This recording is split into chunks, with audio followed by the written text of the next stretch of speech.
Sejam bem-vindos à nossa aula de ensino religioso. Como é que vocês estão, primeiro ano? Estão bem? Estão bem dispostos hoje? Porque hoje a nossa aula vai ter exercício. Exercício? É aula de ensino religioso ou de educação física? É aula de ensino religioso. Vamos separar o nosso material? Vamos lá?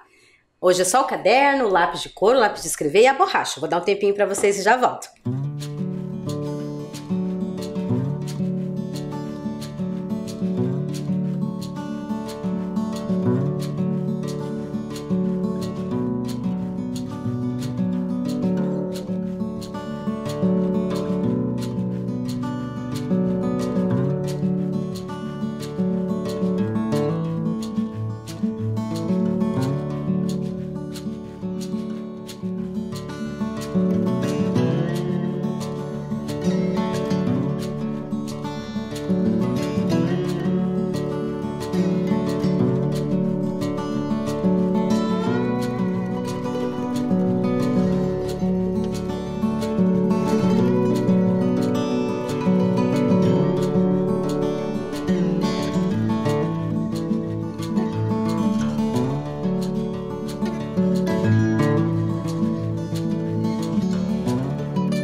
Muito bem, o material já está separado, então vamos escrever no nosso caderno. A data de hoje, nós já estamos na aula 24, ER de ensino religioso, e hoje nós vamos ter revisão da aula 4. Nossa, prof, a aula 4 faz um tempão, né? Se nós estamos na 24 e nós vamos revisar a aula 4, quantas aulas já passaram? Muito bem, 20! Que pessoal que tá bom de matemática, hein? Então anota aí que eu já volto.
Muito bem, então agora nós vamos relembrar o que nós fizemos na aula passada.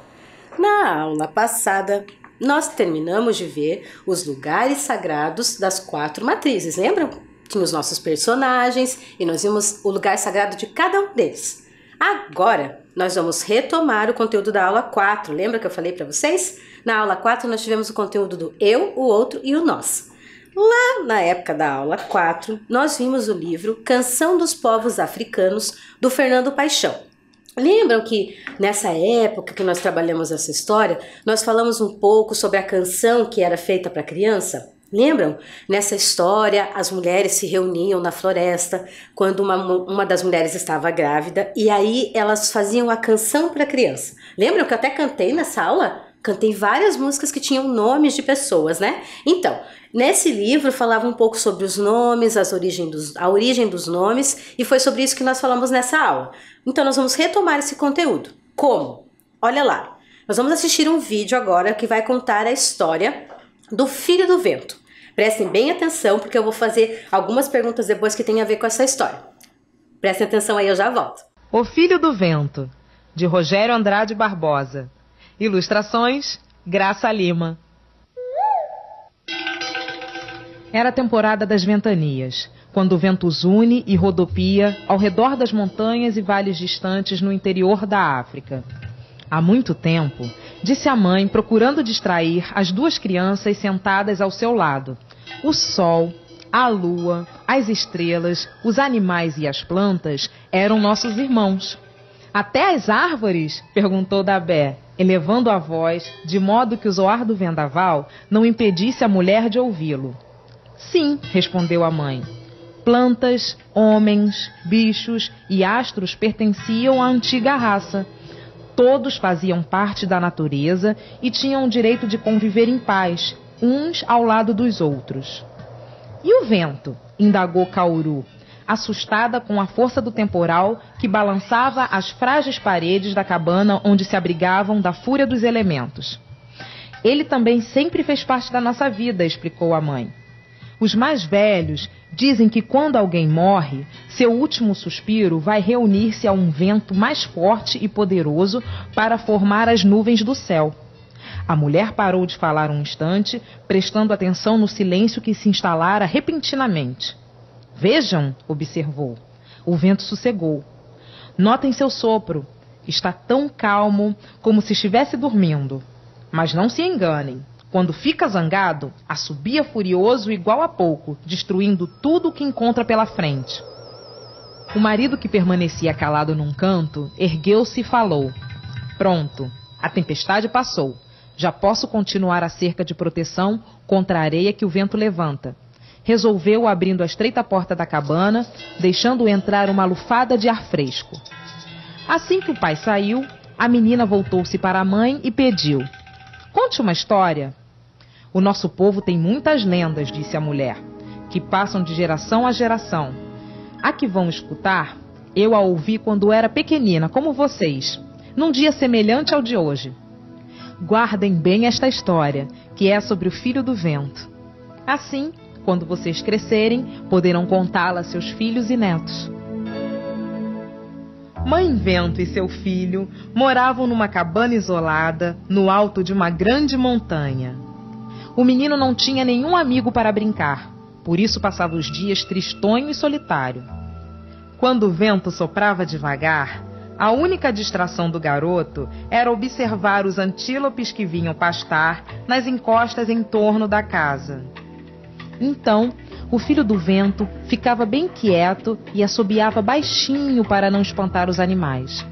Porém, quando o vento rugia forte, os bichinhos fugiam aos saltos, procurando abrigo entre os rochedos mais distantes, deixando-o novamente sozinho, sem ter com quem brincar.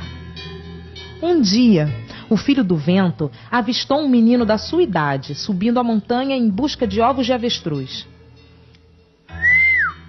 Assobiou cheio de alegria, tentando chamar a atenção do rapazinho. Em seguida, o Filho do Vento pegou sua bola e saiu correndo. Vupt!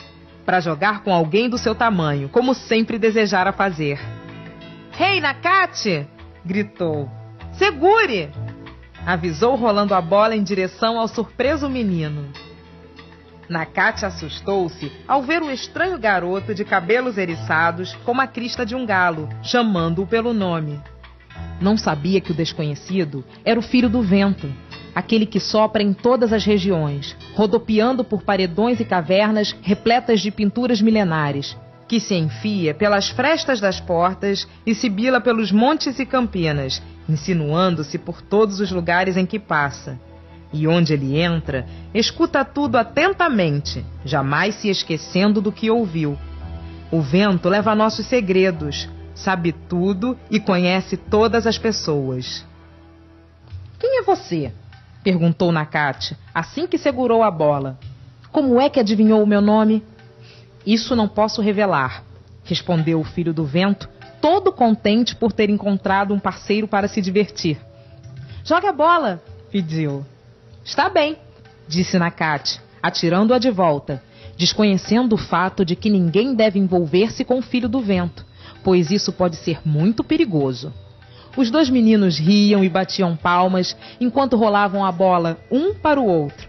A pelota deslizava pela grama para frente e para trás, sem cessar. Pegue! Gritava o filho do vento. Segure! Respondia Nakate. A brincadeira só acabou quando Mãe Vento saiu de casa e chamou o filho para entrar. Nakate ficou prestando atenção para ver se descobria o nome do amiguinho, mas ouviu apenas um som igual ao murmúrio do vento das montanhas.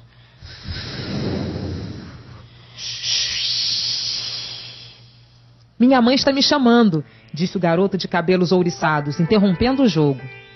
Venha brincar comigo amanhã, convidou todo animado. Combinado, prometeu Nakate. O filho do vento assobiou alegre e rodopiou morro acima, sacudindo a cabeleira toda despenteada. Depois, zum! Sumiu pela porta dentro. Nakate correu o mais depressa que pôde de volta para casa. Estava ansioso para contar à mãe sobre o misterioso encontro na montanha. Ela sabia de tudo e devia conhecer a família do menino que adivinhara o seu nome. Mamãe, mamãe! Gritou, chispando para o interior da cabana. Eu preciso descobrir o nome de um garoto. A mulher, antes de responder, abraçou o filho carinhosamente. Primeiro acalme-se. Recupere o fôlego, disse ela. De quem você está falando? O menino que mora no alto da montanha. Como ele sabe o meu nome? Vocês nunca tinham se encontrado antes? Não, foi a primeira vez. Eu também queria saber como ele se chamava, mas o garoto de cabelos ouriçados disse que não podia me dizer. O rosto da mãe ficou sério de repente. Com um ar preocupado, resmungou. Agora não posso lhe dar uma resposta. Você tem de esperar o seu pai acabar de construir a cerca de proteção contra o vento. Só depois disso é que poderei revelar o segredo. Todas as manhãs, Nakate ia brincar com um amigo de cabelo arrepiado.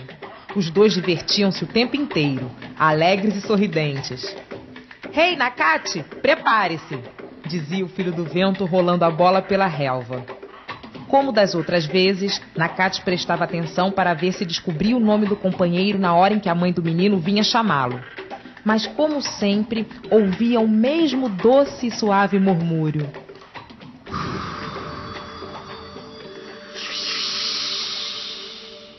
Por que só consigo escutar o barulho do vento? Perguntava a si mesmo o decepcionado Nakate. Por mais atento que ficasse, escutava apenas um som parecido com o do vento.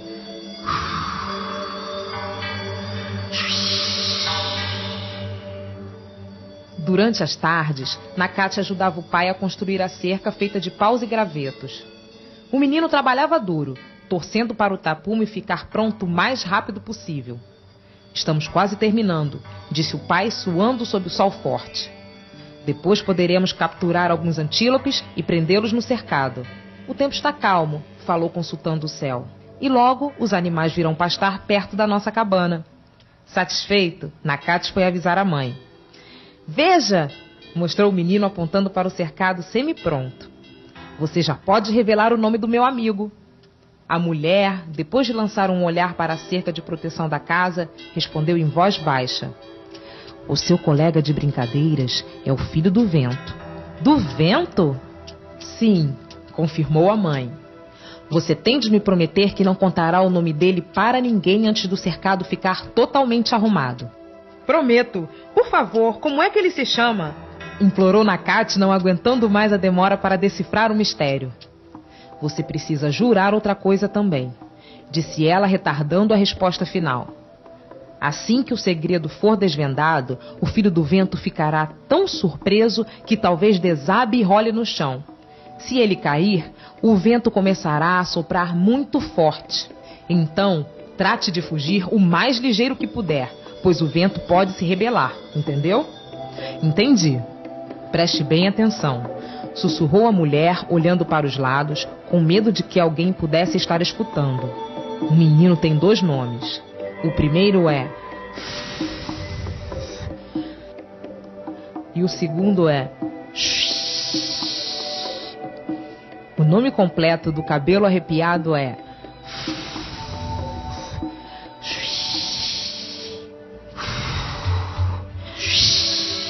Exclamou Nakate. Era o som que eu escutava todas as vezes em que a mãe do meu amigo vinha chamá-lo. Eu pensava que era só um barulho do vento. Agora eu entendo porque os 2 sempre saíam rodopiando em meio a um redemoinho de poeira. E foi assim que Nakate ficou sabendo que o estranho menino de cabelos espetados igual a um porco-espinho se chamava... Filho do poderoso vento, senhor do ar e das tempestades. No outro dia, Nakate foi correndo brincar com um amigo, mal esperando a hora de revelar o segredo. O filho do vento, tão logo avistou o garotinho se aproximando, zuniu para fora da cabana com um inseparável brinquedo nas mãos. Hey, Nakate! Pegue! Avisou alegre como sempre. Nakate segurou a bola e, antes de devolvê-la, pensou na promessa que havia feito à mãe. Ali do alto dava para ver a sua cabana, bem ao pé da montanha. O pai cuidadoso caprichava nos últimos retoques da cerca. Por isso ele tinha que aguardar mais um pouco. Ei, amigo! Aí vai a bola de novo! Gritou, rolando-a de volta. A bola girava para cima e para baixo sem parar. Toda vez que Nakate olhava disfarçadamente por cima do ombro, via o pai trabalhando. Ei, amigo, ande logo! Reclamava o filho do vento. Nakate, sempre que recebia a bola, demorava um pouquinho para devolvê-la, de modo que pudesse ver o que estava acontecendo lá embaixo.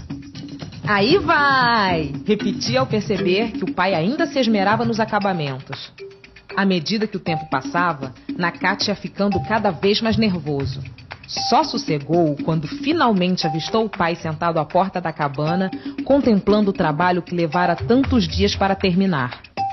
Nakate então pegou a bola e devolveu ao companheiro de brincadeiras como havia feito durante tantas e tantas vezes. Hey! Aí vai a bola! Segure!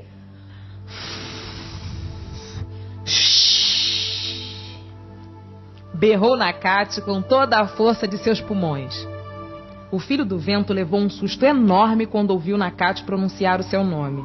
No mesmo instante, começou a balançar para frente e para trás, como uma árvore açoitada por uma tempestade.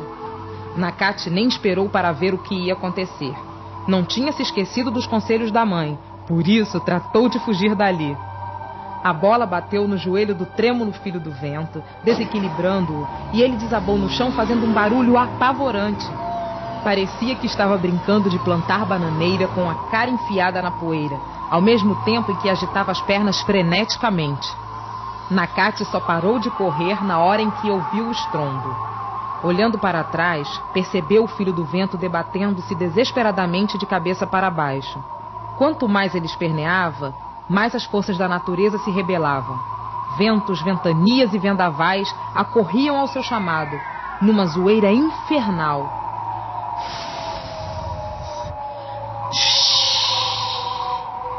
Emitia um som assustador, estremecendo a terra e o ar. Turbilhões, tornados, redemoinhos e furacões acudiam ao seu apelo. O filho do vento finalmente conseguiu ficar de joelhos. Agarrando uma grande quantidade de ar, enrolou-a fazendo uma enorme bola e, muito agitado, soprou-a em direção a Nakate. "Rei, amigo, aí vai um novo brinquedo", anunciou, lançando a imensa bola que acabara de fazer pela ladeira abaixo em perseguição ao fugitivo. A gigantesca esfera transparente não parava de inflar, enquanto descia os montes e colinas no encalço do menino. Nakate sabia que não podia deixar a bola alcançá-lo, pois não teria força para rebatê-la. Horrorizado, sentia o balão se aproximando cada vez mais, como se fosse um bafo quente de um animal selvagem. Então, ele correu de verdade como nunca tinha corrido antes em sua vida. Correu mais rápido que o vento até atingir a cabana dos pais. Esbaforido, ainda teve o cuidado de fechar a portinhola do cercado antes de refugiar-se no interior da morada. Logo depois, a bola de vento jogou-se contra a cerca, rodopiando furiosamente em volta dela em busca de uma brecha. Enquanto isso, longe dali, continuava a rolar pelo chão, agitando-se e gritando sem parar. Sentia um prazer enorme ao ver o vendaval que tinha conseguido desencadear. Contente, prosseguiu rolando, esperneando, chutando o ar escuro, divertindo-se com a violência dos tornados. Os ventos varriam a montanha impiedosamente. Redemoinhavam e avançavam pelo mato e pelas árvores, sacudindo as cabanas e afugentando os animais. Tentou se levantar, mas levou outra queda, estremecendo o ar impregnado de poeira. Mãe Vento, alertada pela barulheira, percebeu que o filho tinha caído. Desesperada, saiu pela porta fora gritando: "Levante-se! Levante-se!" O filho do vento remexia-se no solo, uivando de alegria. A confusão era tanta que não conseguia escutar nada. A mãe aproximou-se do filho, agarrou-o e levantou-o com força. Na mesma hora, a fúria do vento cessou e, aos poucos, o céu foi ficando limpo novamente. Logo tudo voltou ao normal e os antílopes puderam pastar em paz. "Agora já sabem", disse a mulher para as crianças assim que acabou de contar a história. "Vocês podem correr e brincar com o vento, mas nunca pronunciem o nome dele. Isso deve ser guardado como um segredo", advertiu enquanto uma brisa murmurava ao redor da cabana.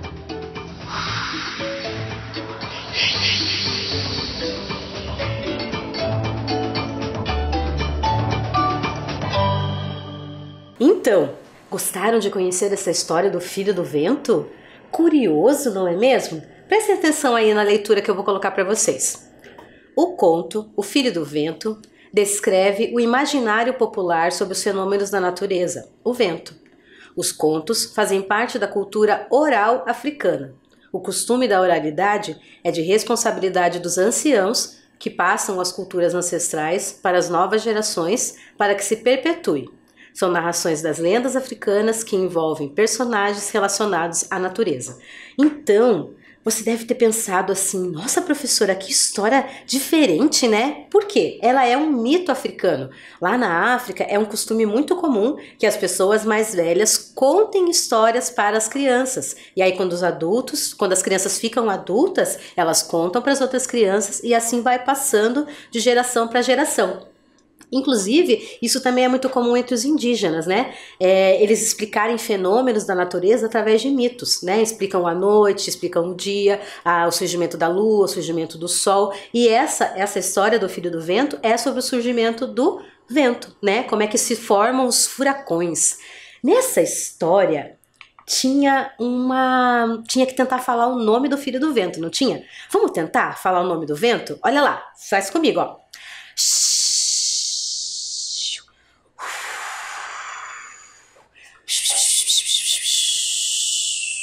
Conseguiram? Vamos tentar de novo? Vamos lá.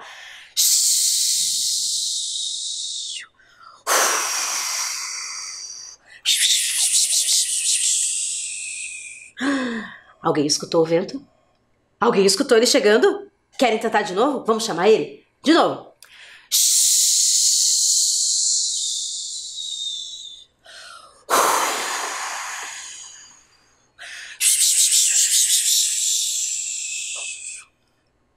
Eu escutei. Você escutou? Conseguimos chamar o filho do vento, será? Esse então era o nome do filho do vento. Para chamá-lo tinha que fazer todos esses sons. E você? Como é que a gente faz para chamar você? Como que a gente chama você? Pelo nome, não é mesmo? Então, vocês sabiam que os nomes podem ter origem étnica, cultural e religiosa? Sim, olhem lá.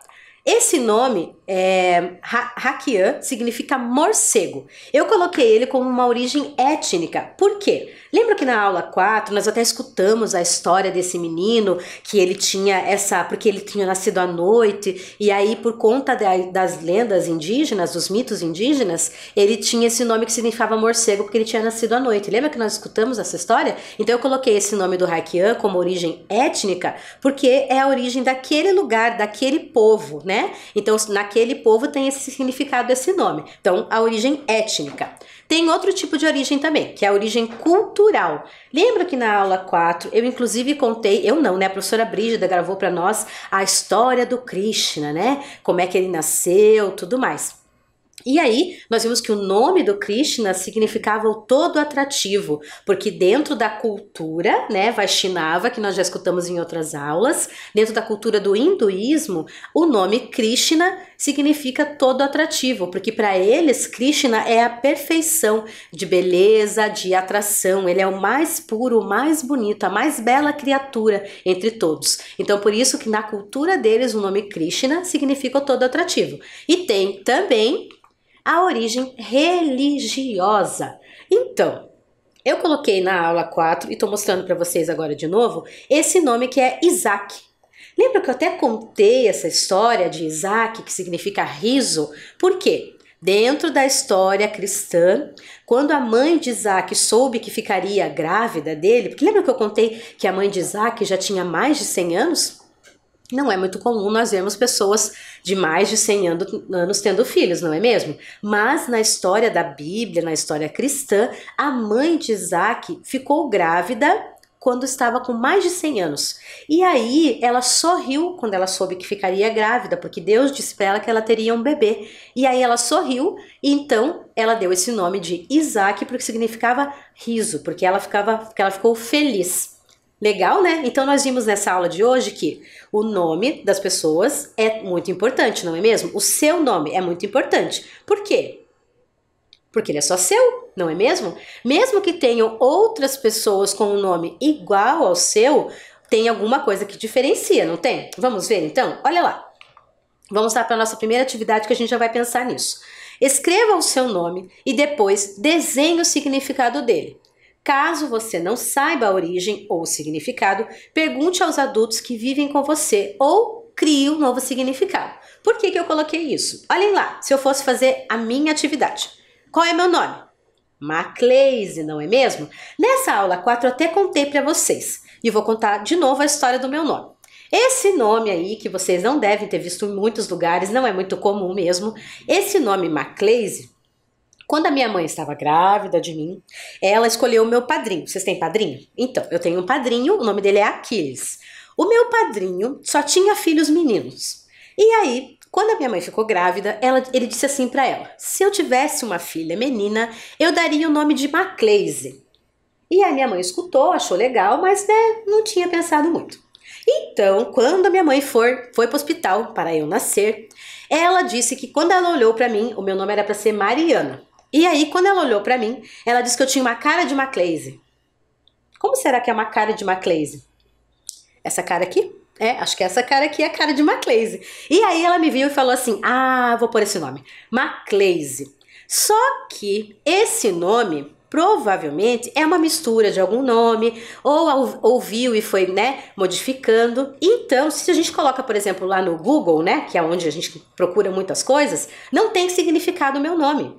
Por exemplo, como a gente viu ali, Isaac significa riso, Krishna significa todo atrativo, Hakian significa morcego, né? Tem muitos nomes que têm alguns significados, mas Macleise não tem. Eu já perguntei para minha mãe, já perguntei para meu pai, já perguntei para o Google e não tem. Então eu vou criar um significado. Na aula 4 eu desafiei vocês a fazerem isso também. E na época eu fiz um dos significados para o meu nome que seria Rainha dos Raios, lembram? Que eu até fiz um desenho assim com raios, né? Hoje eu quero mudar. Eu vou fazer outro significado pro meu nome, porque o nome é meu, eu dou o significado que eu quiser. Então, o significado pro meu nome hoje vai ser sereia. Eu achei uma sereia até de cabelo black, assim, igual o meu. Ah, que legal, hein? Então, você vai pensar agora, você vai tentar escrever o seu nome, né? Bem legal, bem grande. Escreve o seu nome, que depois eu quero ver, tá? Vocês vão mandar pra mim essa atividade. Escrevam o nome de vocês e aí, se você souber o significado, você desenha. Se você não souber, você pode perguntar para um adulto, o responsável que está aí com você. E se ninguém souber e não tiver significado, faça assim como eu. Inventa um, tá bom? Eu vou dar um tempo pra vocês e eu já volto.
Conseguiram escrever o nome?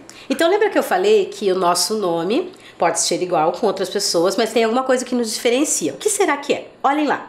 Escreva o seu sobrenome completo. O nosso sobrenome tem a ver com o nosso pai e com a nossa mãe. Nós herdamos esse sobrenome, né? Quer dizer que família que nós pertencemos, não é mesmo? Então o meu, por exemplo, Araújo, que é da minha mãe, Silva, que é do meu pai, e Costa, porque eu me casei, e aí eu peguei o sobrenome do meu esposo. E aí meu nome completo ficou Macleise Araújo da Silva Costa. Então agora você vai escrever o seu sobrenome. Eu já volto.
Conseguiram fazer o sobrenome? Muito bem. Então, além do nosso nome, do nosso sobrenome que nos identificam, a gente pode ter um apelido, não pode?